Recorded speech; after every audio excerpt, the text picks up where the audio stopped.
नमस्कार प्रेक्षकांनो, मालिकेच्या आजच्या भागामध्ये आपल्याला पाहायला मिळणार आहे की सगळेजण हुरडा पार्टीसाठी गेलेले असतात आणि त्याच वेळी आता तुळजा आणि सूर्या येताना दिसतात। सूर्या आणि तुळजा दोघं आलेली पाहून धनू लगेच म्हणते, दादा वहिनीचं कॅचअप झाले।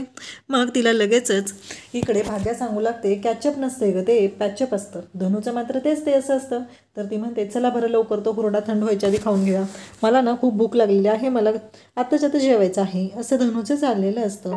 धनूला मात्र जाम भूक लागलेली असते आणि तिला खायचं असतं। तेजू मात्र या सगळ्यांबरोबर खुश असते, तिला छान वाटत असतं, आपली भावंड आपल्यासोबत आहेत, या गोष्टीचा आनंदही होत असतो। आणि त्याचबरोबर सूर्या म्हणतो की शत्रुघ्नराव कुठं आहेत ना, त्यांना मी बघून येतो। असं म्हणत सूर्या आता शत्रूला शोधायला जातो। तर सूर्या निघालेला असतो, तुळजाला आणि त्यांना सगळ्यांना सांगतो की तुम्ही जे हे सगळं जे आहे ना ते उरकून घ्या, तोपर्यंत मी येतो, असं तो सांगतो। आणि त्याचबरोबर तो इकडे शोधायला गेलेला असतो, पण शोधायला गेल्यानंतर एक मोठी गोष्ट घडत असते, ती म्हणजे इकडे शत्रू त्यांची जी नोकराणी आहे तिला घेऊन बसलेला असतो। तिला सोबत घेऊन तो त्या खोलीत गेलेला असतो आणि जेव्हा तो तिथं गेलेला असतो तेव्हा त्याला वाटतच नसतं की इथं सूर्या येईल आणि आपली वाट लागेल, असं त्याला स्वप्नातही वाटलं नव्हतं। आणि मग सूर्या त्या खोलीच्या दिशेने येत असतो आणि तो त्या बाईबरोबर रोमॅन्टिक झालेला असतो। ती म्हणत असते, क्या हो तुमचे दाजी आले वाटतं। तेव्हा शत्रू म्हणत असतो, शक्यच नाही आहे तो इकडे येणं। तेव्हा ती म्हणत असते, हो खरंच यायला लागलेत। तर आता इकडे शत्रू म्हणत असतो, काय पण बोलू नको, आता कशाला कोण येणार आहे, तर आमच्याकडे कशाला कोण येणार आहे। हा सगळा जो माजुरडेपणा असतो तो शत्रूचा चालूच असतो। शत्रूला प्रत्येक वेळेस असं वाटत असतं की त्याचं जे काय चाललेलं आहे तेच बरोबर असतं। सूर्या तिथं पोहोचतो, सूर्या चप्पल बघतो, तर सूर्या म्हणतो, इथं काय करतो शत्रूची चप्पल तर आता सूर्याला दिसलेली असते आणि तेवढ्यावरून त्याला कळलेलं असतं की शत्रू आतमध्येच आहे, म्हणून तो बोलत असतो। त्याचबरोबर इकडे पाहायला मिळतं की सूर्या हाका मारू लागतो, सूर्या बोलवत असतो, परंतु सूर्याच्या मागे काही त्याला रिस्पॉन्स भेटत नाही, त्याच्या कोणत्याच गोष्टीला रिस्पॉन्स भेटत नाही। तर तिकडून शत्रू वाट काढत असतो, तो वाट शोधतो आणि मग तो जाऊ लागतो। त्याचबरोबर इकडे पाहायला मिळतं की सूर्या आता दरवाजा उघडला जातो आणि ती जी बाई असते ती समोर येते। तिला पाहून सूर्या म्हणतो, तुम्ही इथं? तेव्हा ती सांगत असते की हो, ही खोली साफ करायचं काम माझ्याकडेच असतं ना। आणि तिने हातामध्ये खराटा घेऊन पुढे आलेली असते आणि तिचं असं म्हणणं असतं की हे काम माझ्याकडेच आहे म्हणून मी हे करत आहे, मला सांगितलेलं होतं हे काम करायला। सूर्या म्हणतो, हो का? आणि सूर्याला खरं तर शंका असते, बाहेर चप्पल असते, शत्रूची चप्पल होती, मग हे कोण आहे, हे काय दिसतंय, ही शंका मात्र सूर्याच्या मनातून अजूनपर्यंत गेलेली नसते। सूर्या विचार करत असतो। पुन्हा सूर्या म्हणतो, ठीक आहे। आणि तेवढ्यातच त्याला तुळजा सर्वजण हाका मारत असतात। सूर्या तिकडे येतो आणि मग त्यांच्याबरोबर सेल्फी काढत असतो। तेवढ्यातच तिथे पोहोचतो तो म्हणजे शत्रू आणि म्हणतो, फॅमिली फोटोमध्ये आम्हाला पण घ्या ना। खरं तर शत्रू मात्र जाम घाबरलेला असतो, त्याला कळतच नसतं, पण आता कसं तरी हे सगळं सांभाळून घ्यायचं म्हणून तो म्हणत असतो। आणि मग त्या फॅमिली फोटोसाठी तोही आलेला असतो। आणि त्याचबरोबर इकडे पाहायला मिळतं ते म्हणजे शत्रू जो आहे तो अशा पद्धतीनं तिथं आलेला असतो आणि त्याचं असं म्हणणं असतं की काहीही झालं तरीही मला यामध्ये तुम्ही घ्यायचंच आहे आणि मी याच्यामध्ये असणारच आहे, असं त्याचं बोलणं असतं। आणि तो तिकडे तेजूच्या जवळ असतो आणि तेजूला म्हणत असतो की कसं आहे माहिती आहे का, काहीही झालं तरीही तेजू त्याची बायको आहे आणि तेजूच्या जवळ तो असतो। त्याचबरोबर तो म्हणतो, मला माझ्या बायकोच्या जवळच थांबायचं आहे। त्यानंतर आपल्याला पाहायला मिळतं की धनू मात्र आता गाणं गाण्यात मग्न झालेली असते। धनूला गाणं गायचं असतं आणि धनूचं गाणं ऐकून सगळ्यांनी कानात बोटे घातलेले असतात, अक्षरशः सगळेजण घाबरलेले असतात। सगळेजण म्हणत असतात की नाही, काहीही झालं तरी धनुताई तू गाणं गाऊ नकोस।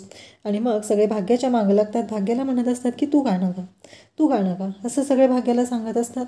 आणि मग भाग्या गाणं गायला सुरुवात करते, खूप छान आवाजात ती गात असते। पण शत्रू मात्र बोर झालेला असतो, त्याला अजिबात त्या कोणत्याही गोष्टीमध्ये इंटरेस्ट नसतो। तो मात्र इकडे तेजूने हाताने चोळलेला जो हुरडा आहे तो खायचं काम करत असतो। आणि त्याचवेळी इकडे तुळजा पण हुरडा हातावरती चोळत असते। तेव्हा सूर्या तिला म्हणतो की तू कशाला चोळतेस, काहीही झालं तरीही मी आहे ना, मला सांग बघ तुझ्या हाताला कसं झाले। इकडं तुळजाची काळजी सूर्या एवढ्या छान पद्धतीनं घेत असतो, परंतु इकडे तेजूला मात्र त्रासच सहन करायला लागत असतो, हे पाहायला मिळतं। तर इकडे सगळेजण असतात आणि त्याचबरोबर सगळ्यांना तिथे सगळे सांभाळून घेत असतात आणि मग सूर्या इकडे तुळजाला म्हणतो की चल मला बोलायचं आहे आणि तुळजाला घेऊन तो बाहेर जातो आणि तुळजा आणि सूर्या दोघंही बोलण्यासाठी बाहेर गेलेले असतात. तेव्हा सूर्याला तुळजा म्हणू लागते हे काय आहे. तेव्हा सूर्या म्हणत असतो की मला ना माझ्या बायकोबरोबर जरा रोमांस करावा वाटला म्हणून आलेलो आहे. तर लगेचच तुळजा म्हणत असते हो का आणि कोणी पाहिलं तर. त्यावर सूर्या म्हणतो की असू दे ना, बायकोच आहेस ना तू माझी, मग काय एवढं त्यात. आणि मग दोघंजण बोलत असतात आणि त्यानंतर सूर्या हा तुळजाला घेऊन तिथे येतो आणि मग सगळेजण घरी येतात. घरी आल्यानंतर पाहायला मिळतं ते म्हणजे इतकं भयानक असं दृश्य असतं. ते धनु जे आहे, धनु स्वतःहून झोपलेली असते आणि ती उठायलाच तयार नसते. तिचं असं म्हणणं असतं की मला उठायचंच नाही आहे, मला इथंच झोपायचं आहे. हे सगळं छान असं चालू असतं आणि त्याचबरोबर इकडे सूर्या म्हणतो ठीक आहे. तो तुळजाकडे पाहतो तर तुळजा पण इकडे झोपाळ्यावर जाऊन झोपलेली असते आणि मग सूर्या विचार करू लागतो. मग तुळजाला तो उचलतो. बहिणींना पण आतल्या खोलीत झोपायला सांगितलेलं असतं, बाहेर कोणी झोपायचं नाही असं सूर्याने बजावलेलं असतं. आणि मग तो तुळजाला उचलतो आणि तिला रूममध्ये घेऊन जातो. तुळजाला बेडवरती झोपवत असतो पण तुळजाने त्याचा हात घट्ट पकडलेला असतो. ती काही सोडायला तयार नसते. सूर्या तिला उठवण्याचा प्रयत्न करत असतो पण ती काही सोडत नाही. हे पाहून सूर्या पण तिथेच बेडवर झोपी जातो. तर लग्नानंतर पहिल्यांदा सूर्या आणि तुळजा दोघंही बेडवरती एकत्र झोपलेले असतात आणि त्याचबरोबर हे सगळं जेव्हा घडत असतं तेव्हा तुळजाला आणि सूर्याला दोघांनाही छान वाटत असतं. खरं तर तुळजाची झोपमोड करायला नको म्हणून ते दोघंजण तिथं असतात. इकडे आता घरी आलेले असतात ते म्हणजे तेजू आणि शत्रूची मात्र नाटकं खूपच सुरू असतात आणि शत्रू मात्र अजिबात ऐकण्याच्या मनस्थितीत नसतो. शत्रूला असं वाटत असतं की काहीही झालं तरी तेजू तू माझ्याकडे आली पाहिजेस आणि माझ्या पद्धतीनं जगली पाहिजे, हे त्याचं म्हणणं असतं. आणि इकडे तुळजा आणि त्याचबरोबर सूर्या दोघंही रोमॅन्टिक झालेले असतात आणि दोघंही तिथे एकमेकांकडे पाहत असतात. सूर्या आता झोपी गेलेला असतो आणि तुळजा त्याच्याकडे पाहत असते. त्याचबरोबर तुळजा जागी होते. दरवाजा वाजत असतो आणि तुळजा जागी होते आणि विचार करू लागते काय झालं आहे, अचानक कोण आलं आहे, म्हणजे एवढा भर दरवाजा का वाजवला जातो आहे, कोण आलं असेल हा प्रश्न तिला पडलेला असतो. म्हणून ती दरवाजाकडे येऊ लागते आणि पाहते तर काय, दरवाजात एक आलेली असते ती बाई आणि ती बाई डायरेक्ट घरात येते. आणि मग तुळजा त्यांना म्हणत असते अहो तुम्ही कोण आहे, मला काही कळलं गेलं आहे, काय चाललं आहे तुमचं, तुम्ही कोण आहात. हा प्रश्न तुळजा तिला विचारत असते पण ती काही उत्तर देत नसते. त्याचबरोबर तुळजा तिला प्रश्नावर प्रश्न विचारत आहे पण तिच्याकडून काहीच उत्तर भेटत नाही. तर एक एंट्री झालेली आहे, ती नवीन एंट्री आहे आणि त्या मावशी आता आतमध्ये येतात. म्हणतात याच घराचा उंबरठा ओलांडून मी या घरात आले.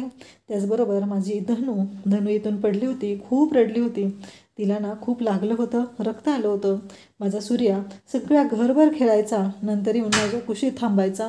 हे सगळं चालू असतं आणि मग सासू सासऱ्यांच्या फोटोच्या जवळ जाते आणि म्हणू लागते की तुमची सेवा करण्यासाठी मी पुन्हा आलेले आहे आणि देवघराच्याही समोर जाते. खरं तर ही सूर्याची आई असते आणि सूर्याच्या आईची जबरदस्त अशी एंट्री झालेली आहे. अशाच अपडेटसाठी चॅनलला सबस्क्राईब करा. थँक्यू.